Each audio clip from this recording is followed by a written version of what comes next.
Isipin mong naghahanap ka ng nawawalang diamante sa tabing dagat. Paminsan-minsan, parang may kumikislap sa gitna ng malawak na dagat ng buhangin, pero basag na salamin lang pala iyon at muli kang nadidismaya. Sa tingin mo, bakit kaya kami naglalarawan ng ganitong mga kakaibang larawan sa iyong isipan? Ganyan mismo mailalarawan ang nararamdaman ng mga astronomo na paulit-ulit na nabibigo sa paghahanap ng mga signal mula sa mga dayuhan. Matagal nang pinag-aaralan ng mga siyentipiko ang dilim gamit ang teleskopyo. Ngunit nananatiling tahimik ang kalawakan at itinatago pa rin ang madidilim nitong lihim. Paminsan-minsan, napuputol ang katahimikan ng bihirang signal na di alam ang pinagmulan. Mahalagang maunawaan na sa universo, napakaraming mga bagay na kayang magpakita ng sarili sa pamamagitan ng nakakasilaw na liwanag, masiglang pagpulse o mga pagsabog ng radyo. Ngayon, pag-uusapan natin ang tungkol sa mga huli. Ano ba talaga ang mga fenomeno na ito? At anong balitang gumulat kamakailan sa mundo ng siyensya? Ngayong taglagas, nagulat ang mga astronomo sa kakaibang aktibidad ng kalawakan. Sa 1.5 buwan, mahigit 1,600 radio signal ang dumating sa daigdig, samantalang dati ay 10 lang ang natatanggap. Dumating sa punto na sa isang oras, nakakatanggap ang kagamitan ng 150 signal. Nagulat ang mga siyentipiko dahil ang mabilis na radio burst ay isa sa pinakahindi maipaliwanag na pangyayari sa universo. Ano ang mga individual na radio impulse at saan ito mula papunta sa atin? Ang fast radio burst ay kamakailan lang natuklasan sa agham noong 2007. Tulad ng ibang tuklas sa astronomiya, hindi sinasadyang natuklasan ito habang pinag-aaralan ang datos ng pagmamasid sa mga pulsar. Ang tagal ng signal ay ilang milisegundo lamang. Ngunit ang enerhiya ng pangyayari na lumikha nito ay hindi mailarawan. Ito ay katumbas ng dami ng enerhiya na inilalabas ng ating bituin sa loob ng ilang araw. At lahat ng ito ay nangyari sa loob lamang ng ilang bahagi ng 1 segundo. Sa totoo lang, mahirap paniwalaan. Nananatiling totoo ang katotohanan. Naitala ang radio signal kaya pinag-aralan ito ng mga astronomo.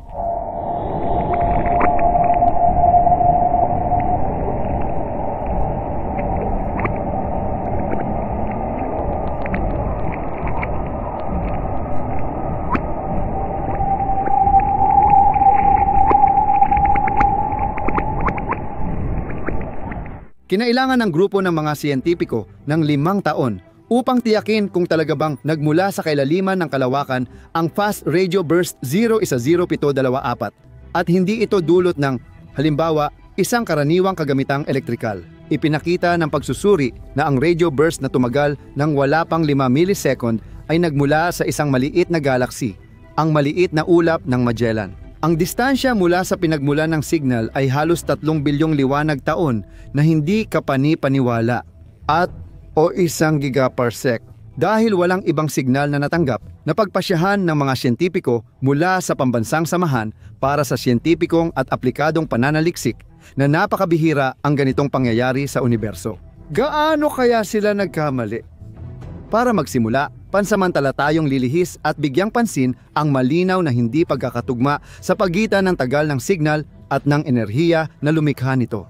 Si Dr. Sergey Popov, profesor sa Russian Academy of Sciences at doktor ng pisika at matematika, ay tinatawanan ang paradox na ito sa kanyang mga lektura at sinasabing hindi galing sa ibang planeta ang ganitong mga radyo signal. Sang-ayon ka ba? Talagang hindi makatuwiran na gumastos ng ganoon kalaking enerhiya para lang magpadala ng isang signal. Kung ganoon, ang susunod na tanong ay, ano nga ba ang kayang lumikha ng napakalalakas na radio burst na ito? Sa pagsagot dito, mahalagang tandaan ang sinabi ni Sergey Popov na dati na nating nakita ang ganitong phenomenon ng pag-aralan ang gamma bursts. Noong Unyong Sobyet, akala noon na ang ganitong radiation ay mula lang sa atomic bomb. Kaya't may regular na spy satellite para matukoy ang mga pagsabog upang balaan ang mga pamahalaan sa Cold War sa panganib. Ayon sa nalaman, ang pagkakataon ang pangunahing dahilan dito. Dahil sa aktibong pagmamanman ng kalawakan, natuklasan na ang mga pinagmumulan ng gamma burst ay maaaring mga bagay na milyon-milyong beses na mas malakas kaysa sa anumang atomic bomb. Ang mga halimaw na ito ay napakalayo sa ating planeta. Ang tunay na pagkaunawa ay dumating matapos ang 30 taon ng pagmamasid. Noong una, hindi alam ng mga astronomo kung saan galing ang malalakas na signal. Kung mula ba ito sa solar system o sa labas ng ating galaksya. Dahil dito, may mga tao na nag-isip tungkol sa mga mensahe mula sa sibilisasyong dayuhan. Nakatulong din sa ganitong pananaw ang mga pelikula na lumabas noong dekada 90 tulad ng Contact. Si Jodie Foster ay ganoon din ang paraan ng paghahanap ng signal na patunay ng matalinong buhay sa kalawakan. Pero hindi ito gamma kundi radio burst. Parang nahulaan talaga nila, pero na-divert tayo sa usapan. Tungkol naman sa gamma burst, nalaman din ng mga siyentipiko kalaunan kung anong uri ng pangyayari ang nagpakita ng ganoong senyales. Isa pala itong pagsabog ng supernova, pero pagdating sa radio burst, hindi ganoon kadali ang lahat. Kung titingnan mong mabuti ang graph kung saan ipinapakita ang unang radio signal na hindi alam ang pinagmulan, makikita mong ang pinagmulan nito ay napakalayo mula sa daigdig. At ang enerhiya na nagdulot ng ganitong pagsabog ay katumbas ng 10 bilyong liwanag ng araw sa loob lamang ng 1 millisecond. Mas nakakaintriga kung paano nagkasya ang ganitong kalakas na enerhiya sa radio frequency range. Halimbawa, madaling ipaliwanag ang gamma burst dahil nangyayari rin ito sa Earth tuwing may nuclear bomb na sumasabog. Halos wala silang senyales sa radio frequency range. Dahil dito, hindi rin naging mas malinaw ang sagot sa misteryosong pagsabog. Uulitin ko, kung sibilisasyong dayuhan ito, sobrang aksaya nila. Ganyang karaming enerhiya ay literal na pinapalipad lang sa hangin. Pero, tulad ng sa anumang mahalagang gawain, sa pagresolba ng krusigrama na ito, na may bituin, may mga maliliit na hadlang na nagpapalito sa mga siyentipiko. Anong nakakatawang pangyayari ang nakaabala sa astronomical na investigasyon ngayon? Sa Parkes Observatory sa New South Wales, Australia, minsang may natuklasang mga hindi maipaliwanag na bagay. Nagre-record ang mga kagamitan ng parehong radio signal na may kakaibang regularidad. Iba-iba na ang iniuugnay nila rito, tulad ng mga eroplano at discharge device. Pero ang sagot ay nasa harap lang pala. Isa lang pala itong karaniwang microwave oven na ginagamit ng mga empleyado ng obserbatoryo. Binubuksan ng nagugutom na siyentipiko ang microwave bago matapos, kaya lumalabas ang radio wave na nasasagap ng mga kagamitan.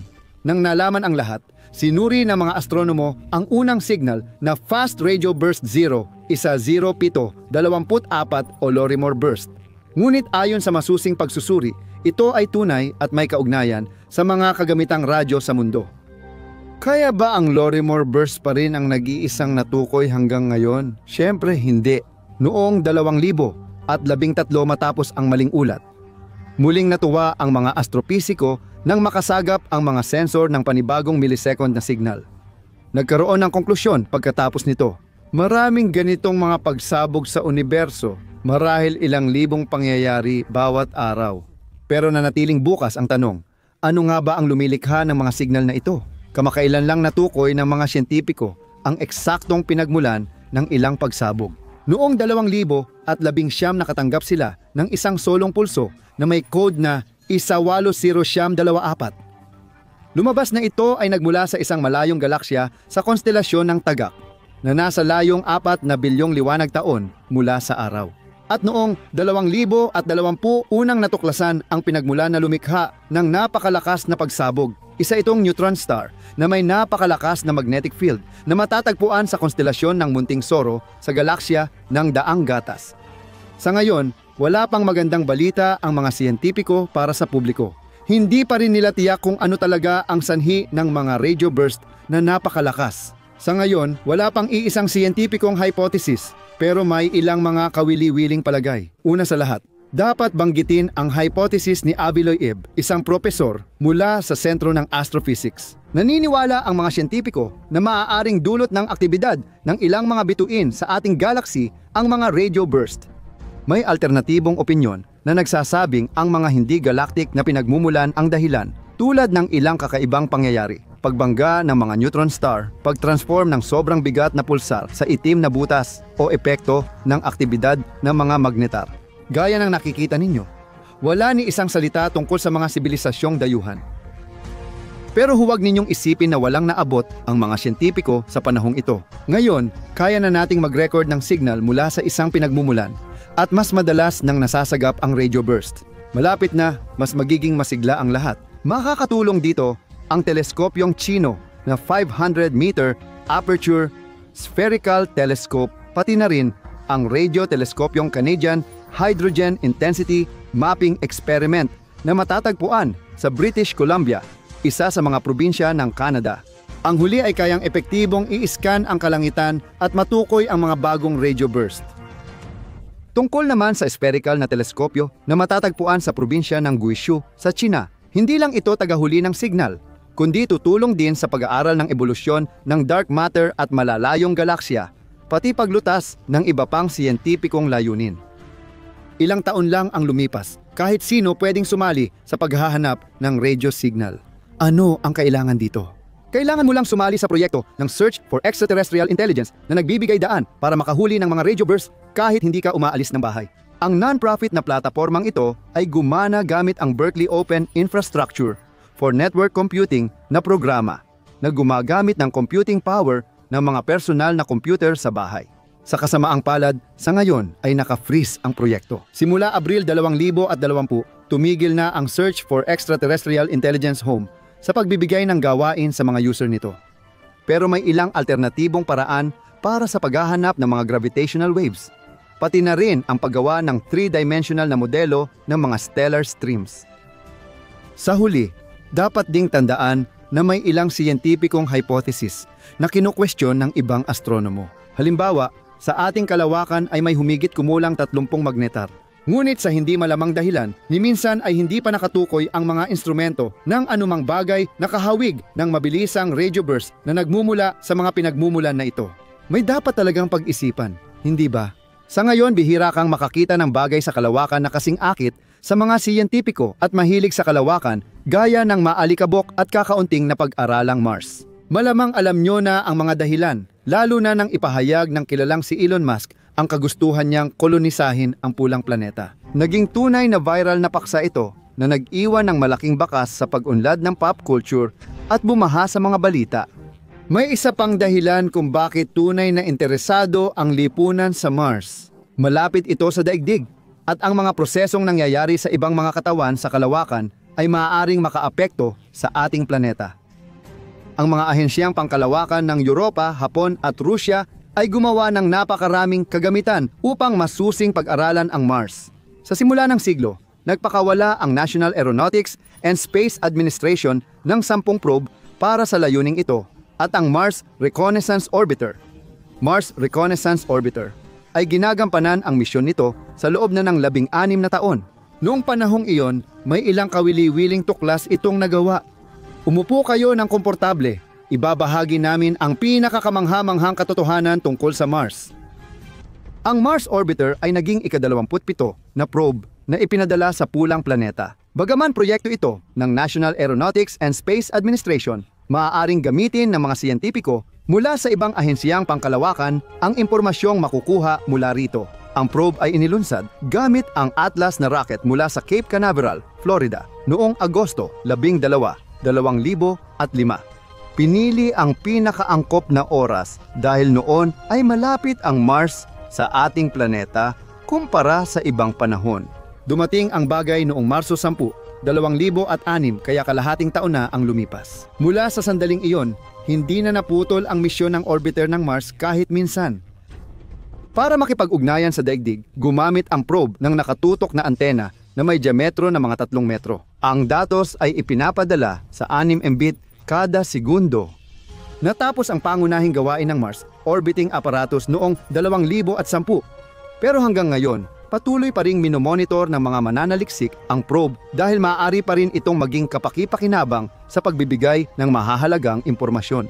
Ang aparato ay may 2 matibay na solar sail na may habang 4 metro bawat isa. Hindi nag-iisa sa orbit ng pulang planeta ang Mars na aparato. Sa lugar na ito ay nagtrabaho rin ang mga probe na Mars Global Surveyor, Mars Express at Mars Odyssey. Kalaunan, sumali rin dito ang mga aparatong Phoenix, Curiosity at Insight. Kasama ang mga probe na nabanggit sa Marsokhod, na para sa pag-aaral ng ibabaw ng pulang planeta. Ang aktibidad na ito ay nagdulot ng record. Mars lang sa solar system ang sabay-sabay pinag-aaralan gamit ang ganitong dami at kalidad ng kagamitan. Ngunit bumalik tayo sa Mars Orbital Apparatus. Tinukoy ng National Aeronautics and Space Administration ang mga sumusunod na layunin para sa misyon nito. Paghahanap ng mga fossil, bakas ng tubig at yelo, pati na rin ang paggawa ng mapa ng planeta. Patuloy na inaalam ng mga astronomo kung nagkaroon ng buhay sa pulang planeta at kung posible itong magsimula sa hinaharap. Matagal nang iniisip ng tao ang paggawa ng aparato para pag-aralan ang Mars bago pa man ibinahagi ni Elon Musk ang kanyang plano. Halimbawa, sa National Aeronautics and Space Administration ay nabanggit na ang plano sa paglipad papuntang pulang planeta noong dekada 90, ngunit kulang noon ang datos para maisakatuparan ito. Alam mo ba ang pangunahing inaalala ng mga inhinyero at astronomo? Siyempre, ang pinaplanong paglipad ng shuttle na may mga tao at mabibigat na kargamento papuntang Mars ay tatagal ng mas matagal kumpara sa maliliit na orbitang probe. Ang mga astronaut at naninirahan sa kalawakan pagdating sa destinasyon ay kailangang umasa sa sarili. Walang natutuklasang tubig sa Mars, kaya kailangang mabuhay ang tao sa kalawangin at tigang na disyertong may mahirap na kondisyon. Mahirap lutasin ang mga problemang ito dahil magastos at mahirap magdala ng tubig mula daigdig. Ang tanging solusyon sa ngayon ay ang pag-install ng mga sistema ng pagproseso na nagpapahintulot na linisin at muling gamitin ang tubig. Kung hindi magtagumpay ang mga unang naninirahan sa Mars na ipatupad ang teknolohiyang ito, mabilis silang mamamatay. At muli, tungkol sa maalamat na probe ng National Aeronautics and Space Administration, upang malaman kung ano talaga ang Mars, nilagyan ng Mars Reconnaissance Orbiter ng high-resolution na kamera. Mga 1 metro bawat pixel. Mas advanced ang gadget na ito kumpara sa mga nauna nito. Dahil sa malaking pagkakaiba ng topografiya ng Mars at mundo, hindi laging malinaw sa mga eksperto ang pagtukoy sa mga yelong bangin, maaalikabok na talampas, yelong tubig at iba pang istruktura. Pero sa pag-usad ng misyon ng Mars Orbiting Apparatus, medyo gumanda ang sitwasyon. Ngayon, may mga natatanging teknolohikal na ideya na ang mga siyentipiko na tumutulong sa mga bagong kamangha-manghang tuklas. Unang gawain ng probe ay pumili ng lugar ng paglapag para sa Mars rover na si Curiosity. Noong panahong iyon, may 12 pagpipilian ang mga astronomo para sa ligtas na paglapag ng aparato. Unang sinuri ng Mars Reconnaissance Orbiter ang kanal ng Nili Fossae. Kumuha ng ilang larawan ng nasabing lugar na naging patunay na maaaring nagkaroon ng tubig sa rehiyong ito noon. Halimbawa, ang luwad at karbonato ay nagpapahiwatig ng tanawin ng ilog. Bukas pa rin para sa mga mananaliksik ng Mars ang tanong kung may daloy ba ng tubig sa kailaliman ng planeta. Hindi na lihim na ang Mars ay iniisip nating maalikabok, tuyo at disyerto. Ipinapalagay ng mga siyentipiko na milyon-milyong taon na ang nakalipas. May tubig, atmosfera, at posibleng mga buhay na nilalang sa pulang planeta. Dahil dito, kapani-paniwala ang teoryang may likidong nananatili sa malalalim na bahagi ng Mars. May isa pang panganib na naghihintay sa mga unang kolonyalistang Mars. Ang mga bagyong saklaw ang buong planeta. Ang labis na tagtuyot at mga buhawi ng buhangin ang siyang humubog sa anyo ng Mars. Minsan, ang mapaminsalang bagyo ay bumabalot sa pulang planeta na may bilis ng hangin na umaabot sa 100 kilometro bawat oras. Namasitatang bandimdis. Sabasi. Bagyong buhangin sa Mars ay napakalakas na kaya nilang ganap na baguhin ang itsura ng planeta sa loob lamang ng maikling panahon. Nakuha ng orbitang aparato ang malinaw na ebidensya ng nakakatakot na pangyayari. Sa isa sa mga larawan, nakuha noong Mayo 28, 2018, ipinakita ang Mars sa anyong pamilyar sa mga tagalupa. Pero pagkaraan ng 1 buwan, Hulyo 1, tila nilamon na ng mga buhanginang dune ang planeta. Noong Pebrero 2008, lumikha pa ng ilang sensasyonal na larawan ang nabanggit na sundang pangkalawakan. Noong panahong iyon, nakatuon ang pansin ng mga siyentipiko sa hilagang polar cap ng pulang planeta. May teorya na sa ilalim ng makapal na yelo ay maaaring may tagong mainit na tubig. Biglang naitala ng mga sensor ng Mars Reconnaissance Orbiter ang malalakas na paggalaw ng lupa sa lokasyon kung saan matatagpuan ang isang bangin na may taas na higit sa 700 metro. Lumabas na may naganap na pagguho ng nyebe mula sa dalisdis nito. Umabot sa 200 metro ang ulap ng alikabok at naging malambot at patong-patong ang lupa sa pagguho ng niyebe. Ano ang mga posibleng dahilan ng nabanggit na pangyayari? Tuwing tagsibol, ang carbon dioxide ay nagpapainit sa mga pole ng Mars, kaya natutunaw at nagsisingaw ang yelo. Ito ang nagiging dahilan ng paglitaw ng mga avalanche na katulad nito. Dahil sa carbon dioxide, nabubuo ang kakaibang pattern na parang gagamba. Naitala ng Mars Orbiting Apparatus ang kakaibang fenomeno na ito. Ang mga larawan ay mula Pebrero 4, 2009. Makikita ninyo, ang mga bunganga at guhit na lumalabas kasabay ng singaw ay parang kolonya ng malalaking tarantula. Sa totoo lang, ang proseso ng sublimation o ang paglipat ng yelo sa anyong gas ay nakakatulong sa pagbuo ng karamihan sa tanawin sa Mars. Nakuna ng kamera ng probe ang isang nakakatakot na mahaba at makitid na ipo-ipo na pumapailan lang sa ibabaw ng planeta. Ang larawan ay kuha noong Pebrero 16, 2019 at ang probe ay 300 kilometro mula sa Martian na buhawi. Matapos ang pag-aaral, lumabas na ang ipo-ipo ay higit 800 metro ang taas. Maihahambing ito sa pinakamataas na gusali sa mundo ngayon. Burj Khalifa sa Dubai. Ano pa ang natuklasan sa pulang planeta? Noong 2003 hindi naging maayos ang lahat para sa European Space Agency. Bilang bahagi ng mga proyekto ng Mars Express at Beagle, nagpadala sila ng orbiter at landing module sa pulang planeta. Ang unang aparato ay matagumpay na nakarating sa orbit ng Mars at sinimulan ang misyon ayon sa plano. Ngunit nabigo ang Beagle 2 landing probe nang ito ay lumapit sa ibabaw ng planeta. Natuklasan ng Mars Orbiter ang aparato makalipas ang 11 taon mula nang maganap ang emergency landing. Sa mga larawan, makikita na bahagyang naibuka ng robot ang solar panel bago nagkaroon ng malubhang teknikal na aberya. Sa kabila ng kabiguan, tuloy ang pag-aaral sa Mars at may mga resulta ito. Noong Enero 2018, gamit ang Mars Reconnaissance Orbiter Probe, natuklasan ng mga siyentipiko ang higanting mga ugat ng yelo sa ibabaw ng planeta. Natuklasan pa rin ang mga imbakan ng tubig. Sa ngayon, may mga 8 ganitong bagay sa iba't ibang lugar ng planeta. Sa hinaharap, malaking tulong ito sa mga naglakbay sa Mars dahil masusolusyunan ang problema sa supply ng tubig. Pagkatapos pag-aralan ang komposisyon at estruktura ng yelo, namangha ang mga mananaliksik. Lumalabas na ang natuklasang tubig ay minsang bumagsak sa ibabaw bilang niebe. Pinapatunayan ng katotohanan ito ang teorya na dati ang Mars ay planetang may dagat, karagatan, katamtamang klima at pagbabago ng panahon, halos tulad ng daigdig.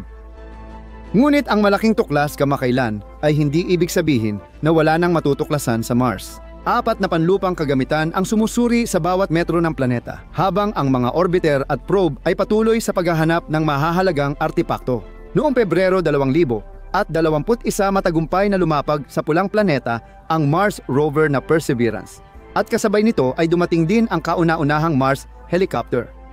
Sa ngayon, plano ng mga mananaliksik na magdala ng mga sample ng lupa mula Mars patungong daigdig na magiging makasaysayang pangyayari sa astronautika. Ang lahat ng pinakakapanapanabik ay nasa hinaharap pa at tiyak naming ipapaalam sa inyo ang mga pinakabagong kaganapan. Taong 2017, sa obserbatoryo na matatagpuan sa Hawaii, naitala nila ang isang asteroid na tinawag na Oumuamua. Ito ang naging kauna-unahang interstellar na bagay na natuklasan sa solar system. Walang halos anumang nalalaman tungkol sa mga katangian at komposisyon nito. May ilang siyentipiko na nagsasabing hindi nga raw dapat ituring na isang natatanging asteroid ang bagay na ito. May isang teorya na si Oumuamua ay isang artipisyal na nilikhang bagay na ginawa at itinuro papunta sa ating planeta upang i-record ang lahat ng nangyayari. Bakit nga ba wala tayong malinaw na sagot sa tanong na ito? Ang dahilan ay napansin ng mga mananaliksik si Oumuamua noong ito ay nasa layong 33 milyong kilometro mula sa daigdig. Ibig sabihin, noon halos nakaalis na ang bagay sa solar system. Ibig sabihin, hindi natin alam ang nangyayari sa kalawakan at posibleng may nagmamasid at nagtatala ng lahat sa ating planeta. Posible kayang may nakatagong banta na nakasabit sa atin? Patuloy na nagsasaliksik ang National Aeronautics and Space Administration sa pinakamalalayong sulok ng kalawakan at taon-taon ay may mga bagong tuklas na talaga namang nakakabilib at nakakagulat. Oo, sa maraming exoplanet, wala namang masyadong interesante. Nasa malalayong mga galaksya ang mga ito at wala ring nabubuhay na organismo roon. Pero may ilan sa mga ito na talagang kamangha-mangha at nakakagulat. Iyan ang pag-uusapan natin ngayon. Naghanda kami para sa inyo ng isa pang listahan ng 6 sa pinakakakaibang exoplanet. J. 12-14b. Alam nating karamihan ng daigdig ay natatabunan ng karagatang pandaigdig. Parang wala ng ibang bagay na hihigit pa sa ating planeta pagdating sa dami ng katubigan. Pero hindi iyon totoo. Sa layong 42 na liwanag taon mula sa sistemang solar, matatagpuan ang GJ1214b, isang exoplanet na pinaniniwalaang may mga karagatang higit sa 1,500 kilometro ang lalim. Ang daigdig na may Mariana Trench na 11 kilometro ang lalim ay halatang dehado kumpara sa planetang iyon. Ang tubig sa GJ1214b ay 75% ng kabuuang bigat nito. Kung ikukumpara naman sa katulad na sukatan sa ating planeta, ito ay nasa 0.05% lamang. Sa ngayon, kaunti pa lang ang alam natin tungkol sa exoplanetang ito, pero posibleng madiskubre ng mga siyentipiko sa hinaharap ang mga kamangha-manghang nilalang sa kailaliman ng karagatan nito. TI 1214b. Korat 7b. Hindi na lihim na ang niebe ay gawa sa tubig, pero pinatutunayan ng Korat 7b ang kabaligtaran. Doon, ang niebe ay bumabagsak na parang mga bato. Bakit nga ba nangyayari ito? Tulad ng maraming katulad na bagay, ang exoplanetang ito ay nasa estado ng sabayang pag-ikot kaugnay ng kanyang pangunahing bituin. Ang bahagi na nakaharap sa bituin na ito ay umiinit ng higit sa 2,000 degrees. Samantala, ang madilim na bahagi ay may temperatura na -210 degrees Celsius lamang. Dahil dito, ang bahagi na nakaharap sa bituin ay umiinit ng husto, kaya ang mga bato sa ibabaw nito ay basta na lang sumisingaw. Ang mga prosesong ito ang bumubuo ng napakalalaking ulap ng bato. Lumilipat ang mga ito sa kabilang malamig na bahagi, bumababa ang kanilang temperatura, at pagkatapos ay binabagsakan ng ulan ng higanting mga bato ang planeta. Kahit makarating doon ang tao, sa kabila ng delikadong kondisyon, hindi niya ito kakayanin. Optical Gravitational Lensing Experiment 2016 BLG 1,175 LB. Ang exoplanetang ito ang nag-iisa na kilala sa konstelasyon ng Scorpio. Sa mga pangunahing katangian nito, kahawig ito ng planetang Hoth mula sa prangkisa ng Star Wars. Kung titignan mong mabuti, talagang kahawig niya ang daigdig at nasa parehong distansya rin siya mula sa kanyang bituin, gaya ng ating planeta mula sa araw. Ang pangunahing pagkakaiba, puno ito ng yelo. Gayon din, ang pangunahing bituin ay pinaniniwalaang napakaliit ng sukat, lalo na kung ihahambing sa araw. Malamang isa itong ultraviolet, napakalamig na bituin o kayumangging duwende. Dahil dito, imposibleng magkaroon ng buhay doon kahit na may napakakapal na patong ng yelo. Nadiskubre ang exoplanet noong 2000 at 17 ng Koreanong Instituto ng Astronomiya at Agham Pangkalawakan gamit ang gravitational microlensing, isang paraan ng pagtuklas ng mga bagay na hindi naglalabas ng liwanag. Ang mga susunod na pag-aaral ay maaaring magdagdag pa ng mas maraming kawili-wiling impormasyon tungkol sa Optical Gravitational Lensing Experiment 2016 BLG 1,000, 175 LB. Mas marami pang mga kawili-wiling impormasyon. Noong 2020, naglabas sila ng larawan ng isang planeta na 4 na beses na mas malaki kaysa kay Jupiter. Ang BJ 504 na BE ay nasa isang batang sistema na may edad na 160 milyong taon kumpara sa solar system na 4 na bilyong taon. Ang BJ 504 na BE, makikita ito sa konstelasyon ng Birhen, pero hindi ito ang natatanging katangian ng exoplanetang ito. Tingnan ninyo ang larawan, narito. Lumilitaw na ang kosmikong bagay na ito ay may malinaw na kulay rosas na anyo. Totoo, nilinaw ng National Aeronautics and Space Administration na noong kinunan ang larawan, gumamit sila ng infrared na optika. Ang kulay ng larawan ay dulot ng temperatura ng eksoplaneta, na karaniwang hindi bumababa sa 237 degrees Celsius. Optical Gravitational Lensing Experiment 2016 BLG 1,170 LB. Ito ay isang planeta na may hindi kapani-paniwalang laki. Ang masa nito ay higit 13 beses kaysa kay Jupiter. Ito ay naglalagay sa planeta sa pagitan ng dalawang grupo sa kalawakan, mga planeta at kayumangging duwende. Matatagpuan ito sa konstelasyon ng Sagittarius sa galactic bulge ng Daang Gatas. Ang Optical Gravitational Lensing Experiment 2016 BLG 1,170 LB ay ang unang eksoplanetang natuklasan gamit ang microlensing. Kinailangan dito ang gravitational lens, isang napakabigat na bagay na nagpapakurba ng liwanag gamit ang gravitational field nito, tulad ng ginagawa ng ordinaryong lente sa ilaw. Natuklasan ito ng Spitzer spacecraft na nagbigay ng malinaw na larawan. Ang datos ay nakuha karamihan mula sa halos tuloy-tuloy na sobrang siksik na survey observations gamit ang mga teleskopyong Optical Gravitational Lensing Experiment, Microlensing Observations in Astrophysics at 3 Korea Microlensing Telescope, NET. Mas marami ang impormasyong nakuha kumpara sa alinmang planetang natuklasan ng misyong ito noon. Gayunpaman, hindi ito sapat para makabuo ng mas kumpletong konklusyon sa orbit ng bagay. Ang pag-iral nito ay nagpapataas ng tanong kung talaga bang maaaring tawaging mga planeta ang mga ganitong bagay. O mas tamang tawag dito ay mga hindi naging bituin, dahil ang bagay na ito ay may mababang masa at nabuo sa pamamagitan ng pagkapira-piraso ng gas. Kepler 10b. Ang planetang ito ay nasa layong 500 at 60 light years mula sa atin. Ito ang pinakamaliit na natuklasang exoplanet at unang bagay na nadiskubre ng mga siyentipiko na nasa labas ng ating planetary system. Ito ay naging isang malaking tagumpay sa pandaigdigang agham. Kung titingnan mo ang larawan ng Kepler 10b, mapapansin mo ang matingkad na pulang kulay ng planeta. Ipinapalagay na ang pagkakaroon ng ganitong kulay ay dahil sa mataas na nilalaman ng bakal, bunga ng malaking estruktura ng densidad ng temperatura.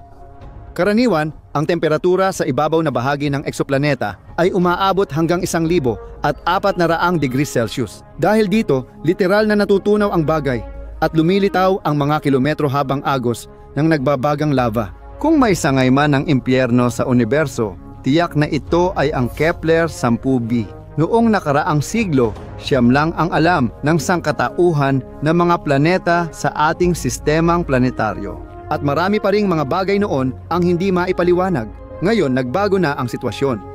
Patuloy na lumalayo ang mga space probe mula sa daigdig at nagdadala ng datos tungkol sa kakaibang at minsang nakakatakot na bagay sa kalawakan. Hanggang ngayon, wala pa rin tayong malinaw na sagot kung ano ang naghihintay sa atin sa hinaharap. Nakasanayan na natin na ang kalawakan ay parang isang malayong bagay. Isang bagay na hindi naman talaga tayo apektado at isang bagay na hindi natin kailangang malaman ng masyado. Mas mahalaga kung ano ang nangyayari sa sarili nating planeta kaysa sa kung anuman ang nangyayari sa Mars, hindi ba? Interesado lang tayo sa mga batas na ipinatutupad ng gobyerno at sa palitan ng dolyar. Sino ang nanalo sa Eurovision at gaano karami ang nadagdag ng mga imigrante sa Estados Unidos? Ganyan ang ating realidad at kakaunti lang ang nag-iisip kung gaano kaliit ang halaga ng mga tanong na ito. Tayo lahat, ito ay paraan para iwasan ang pag-isip sa mas malalaking bagay na may epekto sa planeta at sa atin. Maaaring kailangan nating kumawala sa ating ilusyon na realidad at maunawaan na tanging sa kalawakan lang posible ang kinabukasan ng buong sangkatauhan. Na tayo ay walang kalaban-laban sa napakaraming mga bagay sa kalawakan na malayang dumadaan sa tabi natin. Na sa universo ay may napakaraming mga galaksya na wala tayong alam. At doon maaaring nagsisimula ang mga sibilisasyon. Maaaring balang araw ay kailangan nating direktang makipag-ugnayan sa mga nilalang mula sa ibang planeta. Kung ano-ano ang maaaring matagpuan sa walang hangganang kalawakan. Panahon na para talikuran ang lahat ng ating mga takot at ituon ang ating pansin sa mga nangyayari sa universo. Sa labas ng Neptune, Maaaring may isang planeta na kasing laki ng Mars o ng daigdig. Kamakailan lang, naglabas ang komunidad ng kalawakan ng isang kawili-wiling artikulo. Sinasabi rito na sa likod ng orbit ng planetang Neptune, malamang na may isa pang planeta na kasing laki ng ating daigdig o ng Mars. Ipinaliwanag din sa material na ang solar system ay nabuo sa paraang kaya nitong itulak palabas ng mga hangganan nito ang ganitong uri ng katawan sa kalawakan gamit ang grabidad. Patuloy na nagsasagawa ng pananaliksik ang mga siyentipiko tungkol sa ating planetaryong sistema, hindi lang para magkaroon ng mas malinaw na ideya kung paano lumitaw ang mga bagay sa kalangitan, kundi pati na rin kung paano sila napunta sa kanilang kasalukuyang mga orbit. Sa artikulong ito, binibigyang diin ng mga may akda na sa mga kasalukuyang bersyon ng pagbuo ng solar system ay wala pang paliwanag sa mga ganitong aspeto dahil sa kakulangan ng datos. Malamang, kabilang sa listahan ng mga kulang na impormasyong ito ang mga katotohanan tungkol sa isang planeta na umiikot sa paligid ng araw sa labas ng sistema. Nandoon din matatagpuan ang mga higanting planeta tulad ng Neptuno, Jupiter, Uranus at Saturn. Malamang, ngayon ay nasa labas na bahagi ng sistemang solar o mas malayo pa sila sa pagitan ng mga bituin. Sa ngayon, ganito ang ayos ng mga bagay sa ating sistema. Sa loob ay may 4 na mabatong planeta, ang asteroid belt, at pagkatapos ay ang 4 na gas giant sa panlabas na bahagi. Ang ganitong ayos ay tila kakaiba para sa mga siyentipiko. Pagkatapos ni na Neptuno, Jupiter, Uranus at Saturn, naroon ang mga planetang duwende at iba pang mga bagay sa kalawakan tulad ng mga kometa. Nagkakasundo ang mga siyentipiko na may kulang dito. Ayon sa kanila, hindi maaaring ganito lang natapos ang pagbuo ng ating sistemang planetaryo na nagtatapos sa mga planetang duwende pagkatapos ng 4 na higante. Kung mag-iisip tayo ng lohikal, lumalabas na sa likod ng mga nabanggit na higanting planeta ay dapat may mga katawan na may ibang sukat, halimbawa, kasing laki ng Mars o ng daigdig. Kaya malamang na may ganitong planeta na umiiral at matatagpuan sa panlabas na bahagi ng sistemang solar sa pagitan ng 2 gas na higante. Kung totoo ang lahat ng mga hypothesis, ang katawang celestial na ito ay maaaring nasa interstellar na kalawakan na malayo sa atin o kaya'y sumama na sa mga planetang duwende. Para tuluyang masagot ang tanong na ito, kailangan nating gumamit ng mas makabagong mga modelo ng teleskopyo na kasalukuyan ng dinedevelop. Sa ngayon, ang mga kagamitan ay wala pang sapat na lakas upang matukoy ang planeta sa ganoong kalayong distansya. Kumusta na ang misyon ng lunar rover na Yutu-2 noong katapusan ng 2018 sinimula ng istasyon na Chang'e-4 na siya ring landing platform ang kanyang misyon sa kalawakan. Pagkalipas ng 1 buwan, matagumpay na lumapag ang Yutu-2 lunar rover sa ibabaw ng buwan. Nagpadala ang aparato ng datos sa daigdig gamit ang espesyal na orbital probe habang inaral ng lunar rover ang malaking Kármán crater. Sa kabuuan, tumagal ng 1,000 araw ang misyon ng Yutu-2. Ito ang pinakamahabang panahon para sa mga aparatong tulad ng lunar rover na ito. Ang kabuuang distansya na nilakbay ng Yutu-2 ay mahigit 800 metro. Pinag-aralan nito ang lunar regolith, natitirang lupa at mga bato na naroon. Bagaman sa simula ay inisip ng mga sayentipiko na ipadala ang lunar rover sa buwan ng ilang buwan lamang, ngunit dahil sa mas mahabang panahon, nakakuha si Yutu-2 ng maraming mahahalagang datos tungkol sa ibabaw. Natuklasan niya ang mga elemento ng lunar mantle, istruktura ng panloob na layer, antas ng radyasyon, at napalago pa ang Chinese na bulak. Sa kasalukuyan, parehong ang lunar rover at ang istasyon na Chang'e-4 ay nasa tinatawag na deep sleep mode. Malapit na silang makapagpatuloy sa kanilang trabaho. Nakuhanan ng Mars rover Perseverance ng high-res na larawan ang mga buhanginan. Hindi na sikreto na sikat ang Mars hindi lang sa mga mananaliksik, kundi pati sa pop culture. Kahit sa unang tingin, mukhang walang interesting doon para sa karamihan. Habang dumarami ang pelikula at libro ukol sa digmaan sa Mars, sinisikap ng siyentipiko na makakuha ng mas maraming datos tungkol dito. Dahil sa dami ng haka-haka at alamat tungkol dito. Halimbawa, naglunsad ang National Aeronautics and Space Administration ng misyon para sa Curiosity rover upang pag-aralan ang Crater Gila Inside at makuha ang datos sa estruktura ng panlabas na layer ng Mars. Si Perseverance ay naghahanap ng palatandaan ng sinaunang buhay. Mahirap mag-organisa ng ganitong pag-aaral dahil kailangan ng puhunan at maraming oras sa pagpaplano ng bawat detalye. Kahit ano paman, sulit ang mga resulta sa lahat ng pagsisikap na inilaan. Halimbawa, sa kasagsagan ng kanyang misyon, nakuha ni Perseverance ang mga larawan ng mga anyong lupa sa Mars. Nakumpirma na sa kosmikong bagay na ito ay maalikabok, malamig at napakaraming buhangin. Tingnan ninyo ang larawang ito. Ang mga dune ay maaaring hindi lang hindi magiliw, kundi napakaganda rin. Ang mga larawang nakuha ng Mars rover ay mataas ang kalidad, kaya makikita rin dito ang maliliit na detalye. Gaano kalaki ang bawat bagay sa larawan at anong mga hugis ang nabubuo ng buhangin dahil sa ihip ng hangin. Noon, hinuha at malabong larawan lang ang batayan ng kaalaman natin sa tanawin ng Mars. Pindutin ang kampanilya para lagi kang updated at mag-iwan ng maliit na pasasalamat. Mag-like ka, matutuwa ng husto si Hubble.